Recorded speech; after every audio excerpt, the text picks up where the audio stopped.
Welcome to another episode of the Massachusetts Pirate Party News. My name's James O'Keefe. I'm captain of the Massachusetts Pirate Party, and I'm joined today by our quartermaster, Joe. How's it going, Joe? Oh, it's going good, can't complain. Or not that anyone would really want to hear it. Uh, but that being said, there is plenty of stuff to complain about. But what are we doing locally first? We have a meeting this Thursday at our our regular meetup, and we'll post a blog post about that. Or if you want, you can join our activists email list if you want to participate in building the party and get notifications about when and where those are going to be. Additionally, there are some events coming up around just before, I think on the 21st of April. Extinction Rebellion Boston is going to be having some protests that Friday afternoon. And then there are a whole set of events in June. There's the Trans Resistance March and Festival. There's a new restarted Boston Pride Parade and Festival. And then there may be another festival we're going to be at that following weekend. So June's shaping up to be a busy time for us. City elections are going to be starting soon. So if that's something, if you're interested in running or interested in exploring that, and you're a pirate, send us an email, info@masspirates.org, and we're happy to walk you through that process and give you any advice and, tell people in your area who are pirates that you're running. So those are some of the things that are coming up. Word out is that the National Party will be having a conference coming up. There's not a lot of details for that, but you can check it out at uspirates.org. Anything in your neck of the woods, Joe? Nothing too crazy of note going on in Lowell. But other than the fact that we will be having that cookout coming up there, it was May, I believe, correct? May 13th, starting at noon up in Lowell, will be our next quarterly conference. It'll be our spring conference. Folks are welcome to come by. We'll do our best to record that. And if we can, hopefully live stream it.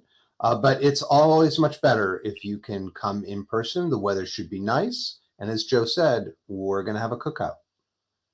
Yeah, and if the weather doesn't turn out to be that nice, we do have an indoor area to sit down and talk and have cookies in the very least.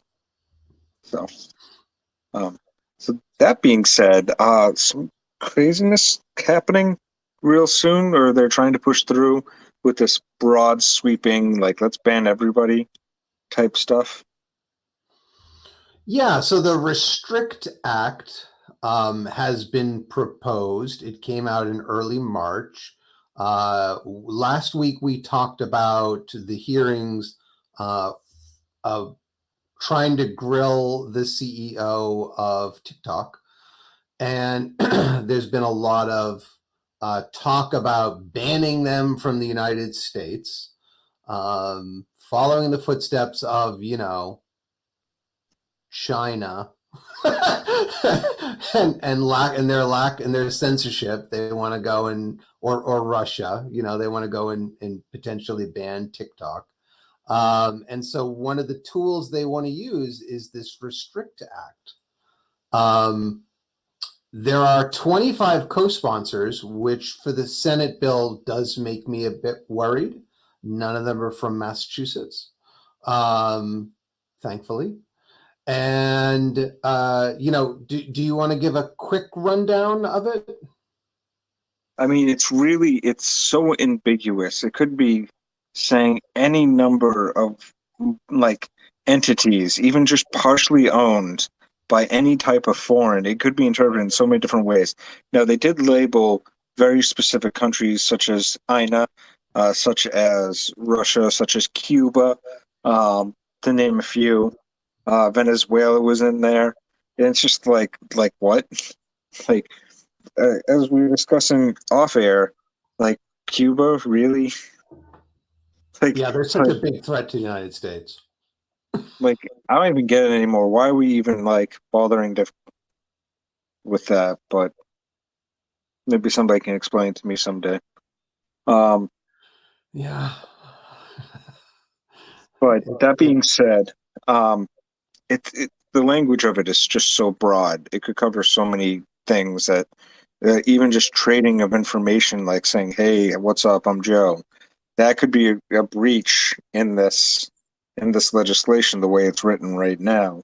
So that is a big concern. The fact that we have so many people behind it is definitely concerning.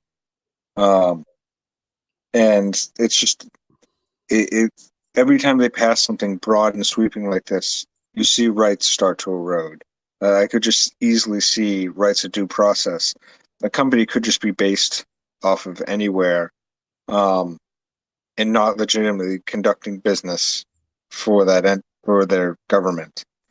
Now, yes, I agree that we do have to protect ourselves, um, and so we have to always be vigilant.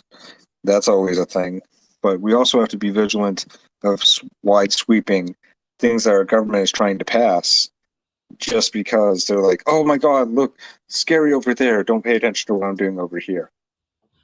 And yeah, this is not a good legislation that's going to be good for the people long term. It definitely takes away freedom of choice.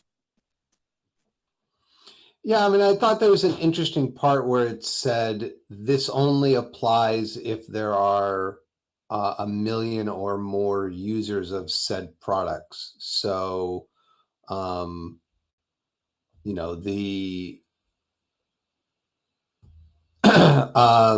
so Huawei potentially, TikTok obviously, um, and I'm probably going to uh, Kaspersky, Kaspersky, the virus checker, or yeah, the virus checker is potentially on the list. It's something that communication director of Senator Warner, Rachel Cohen, explicitly listed that as one of the companies they would go after, which is when you think about it, interesting, because if I recall correctly, McAfee.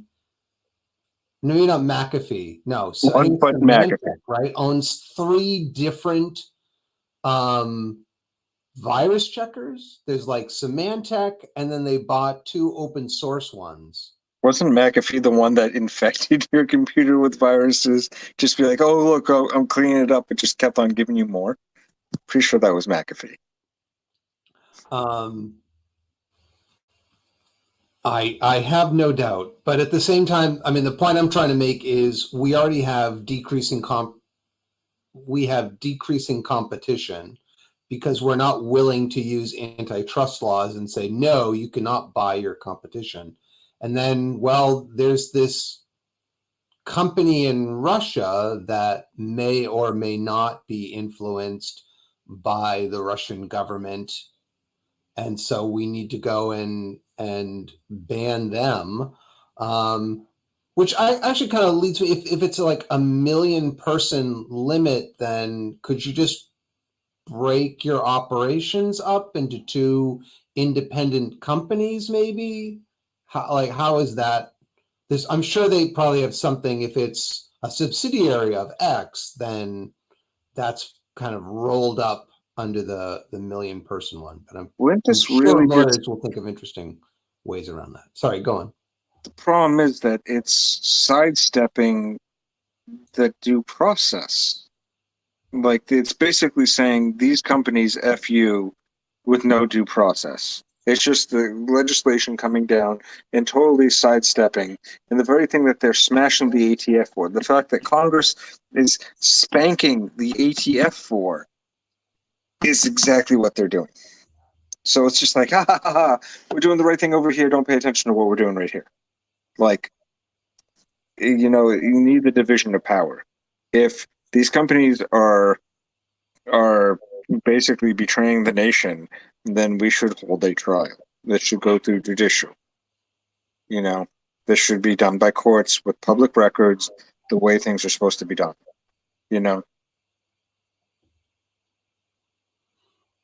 I mean, they have, ostensibly the Restrict Act, besides the quote unquote national security implications, I mean, the line about TikTok was, oh no, the Chinese are going to be using their data. And it's, guys, they can buy Facebook's data from data brokers. They don't need to go and use TikTok's data if they don't want to.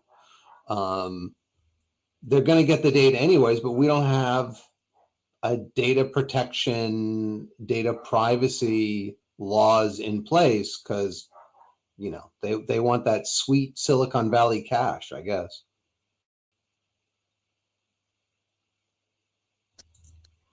Probably. So, Joe, you said there were some other news going on. I mean, there's always the Trump indictment that we could talk about. Not that I want to give him any more air, but like out of all the things, burst. If we give him enough air, will he pop? No, because you can stretch out that ego pretty far.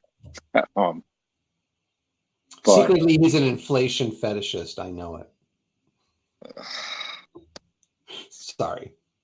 Go on. You're saying, what about him? So he was indicted over? He was indicted over paying off a hoe. Someone that's like, oh, I didn't sleep with her, but why would you pay off for the story? I mean, I don't care where he's doing it. I didn't care when Bill Clinton was doing whatever he was doing. I don't really care about their personal life. I care about the policies these people are setting. They could go in and they could be having their way with trees. I wouldn't care, like whatever you do, it's non-consensual with trees. And I don't joke. You didn't do that with trees. Certainly didn't do with animals. I mean, well, yeah. We've kind of gone off on a weird tangent. Sorry about that. This is such a weird topic, though. Like, out of all the things to go after him for, it's like, why? Why? You have so many other things, like him having classified documents, which is serious. That's a serious thing. And so doing an insurrection, that's a serious thing. Him paying off somebody for a story. If I was Donald Trump, here's what I would do. I would take that story, I would embellish the fuck out of it, and I would make it so romantical and just go ahead and publish it and make that money about the long lost love between him that could never be. And make that money. I mean, Stormy Daniels, I think, said it was mediocre sex, so I'm not sure how long. I'm not sure how successful that's going to be, but that's even better. I don't know. His fans are like, his Christian fans are like, oh, he's great, and let's ignore the fact that he routinely cheated on his wife. And it's like, who hasn't sinned? Yeah, I suppose, but if someone keeps sinning. Maybe that says something. There were some great men who couldn't keep it in their pants. There was JFK. There was Bill Clinton. Sure. Bill Clinton, I didn't care what he was doing to whoever he was doing it to, because he was a phenomenal president. Bill Clinton, we should bring him back. We should figure out a way to make him robotic and just bring him back and just have Bill Clinton again. Just saying. We'll get an AI that will take all of his public statements and it will just we'll attach him to the animatronic Bill Clinton that's in the in Disneyland. I'm okay with this. We'll have a speaker you can ask him things and it'll just regurgitate back what the AI says. I mean, I'm not sure I'd bring up Clinton considering so many of those things aren't really consensual. They weren't consensual. I mean, Trump certainly, he boasted about his non-consensual actions. So, his sex abuse. So, I mean, I prefer not to have either of them in the presidency. That's my viewpoint. But I'm just saying, Bill Clinton did a lot of really good things for the country. NAFTA? I don't think so. No, but at the time, he was the right person for the job. I think he did some good. I think he did more good than harm. But just saying, I don't really like any of the potential candidates that are coming up. I definitely do not like the fact that if Trump does run, he'll probably run with him being booked as his running photo. Or you got Ron DeSantis out of Florida, that guy who keeps on like shipping immigrants. Like here are the most desperate people and using them as political weaponry. No, not that guy. For the love of God, not that guy. But Sleepy Joe, like, I mean, the economy's going gangbusters. I mean, lots of people have jobs. That's a good thing. I mean, inflation is up, but it's not rising the way it was. Yes, but he keeps on being like a weird creepo sniffing people. He just needs to stop sniffing people. He's a hugger. I don't know. I don't know what he is. But I mean, as far as I know, I don't know. I'm not sure. I wouldn't want to be in the same room with Trump. Whereas I feel like I could shake the hand of Joe Biden, but Joe Biden definitely has that I dignity. would prefer neither of them. That said, Yeah. Yeah. I mean, DeSantis scares me because he's smart, and he's really the thing about the GOP now is they have nothing to offer. I mean, the Dems largely have nothing to offer, but the GOP has, the economy wise, they don't have anything to offer. They don't have any solutions to inflation. If anything, they want more market concentration. They want less going after corporations that rack up huge profits and raise prices. So they're not going to do that. They'd rather people get laid off. They'd rather go and just cut taxes. And so they have nothing to, they're not going to do anything on the global ecological crisis we're facing. So all they can do is say, look at the other, look at trans people, look at gay people, look at this person or that person. Those people are trying to harm you. I mean, they're not for free speech. They're trying to ban books. I don't know what to tell you when all these cancel culture people, I'm like, there's nothing more canceling than just banning a book. Yeah. I don't know, Jamie. We need to run you for president. Yeah. We don't, no. I don't think the US Pirates should run a presidential candidate in 2024. We need a lot of building in order to get to that point. So 2032. We haven't blown ourselves up, which we hopefully won't. Well, and with that, that's all I have.